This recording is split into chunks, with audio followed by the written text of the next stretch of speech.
Bom dia, sétimos anos, tudo bem? Bom, hoje nós vamos ver aí o volume dos blocos retangulares, que também é um assunto, né, da semana 3 do PET. Mas antes de nós entrarmos ali no volume, né, dos blocos retangulares, nós primeiro vamos entender, né, o que é o volume, certo? O volume, gente, é o espaço ocupado, né, por um corpo, seja ele sólido, líquido ou gasoso. E a unidade, né, fundamental das medidas de volume é o metro cúbico, certo? Por que nós usamos a palavra cúbico? Porque para a gente calcular o volume de um sólido, nós trabalhamos com 3 dimensões: o comprimento, a largura e a altura, certo? E essas dimensões, então, elas deverão estar, né, em medidas de comprimento, ou as 3 dimensões, né, em centímetro, porque aí o volume será centímetro cúbico. Se estiver em metros, o volume será metro cúbico. Se estiver em decímetro, o volume será decímetro cúbico, certo? Então, gente, o metro cúbico, ele tem unidades maiores, né, que nós chamamos de múltiplos, que é o quilômetro cúbico, o hectômetro cúbico e o decâmetro cúbico. Assim como tem unidades maiores, vamos ter unidades menores, como, né, o decímetro cúbico, o centímetro cúbico e o milímetro cúbico, que são chamados de submúltiplos do metro cúbico. E nas unidades, então, de volume, cada unidade é 1000 vezes maior ou menor que a unidade ao lado. Então, a variação entre elas é de 1000 em 1000, certo? E agora, então, nós vamos falar ali do volume dos blocos retangulares, né? Nós chamamos de blocos retangulares, né, o paralelepípedo retângulo ou bloco retangular e o cubo, certo? O paralelepípedo retângulo, você observa que as 3 dimensões, comprimento, altura e largura, né, elas poderão ser de medidas, né, diferentes, certo?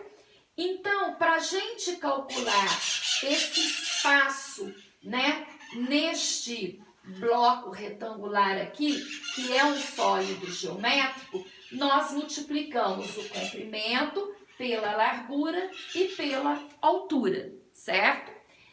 O cubo ele já é um bloco retangular especial. Por quê?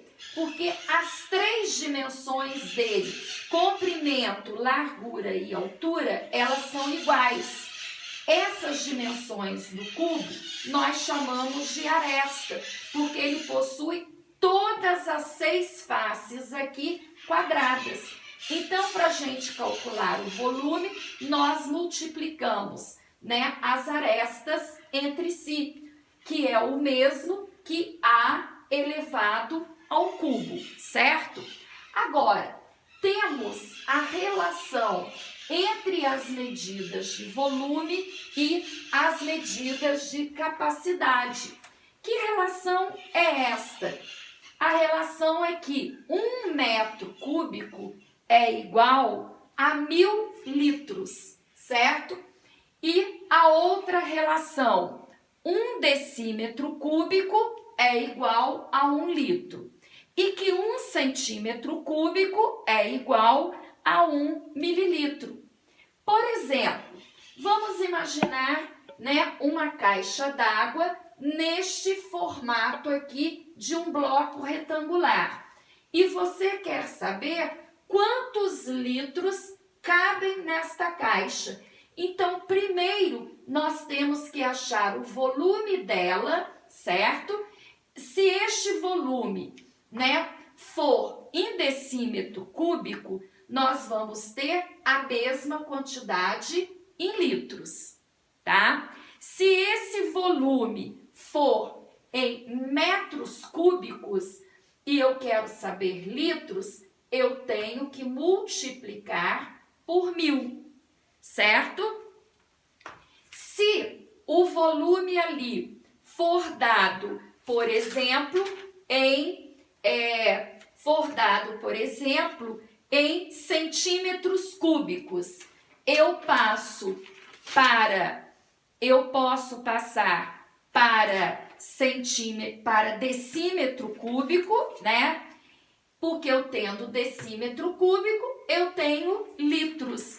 Então, depende muito, né, da unidade que é dada aqui na largura, na altura e no comprimento, porque para eu achar o volume, eu dependo exatamente dessas unidades aqui, né, usada nas dimensões. E aí, eu tendo o volume, eu vejo qual é a unidade de volume usada para que eu possa, então, passar para litros. Ok, gente? Então, espero que vocês tenham entendido. Vocês deverão copiar a explicação no caderno para vocês terem como fonte de consulta, ok?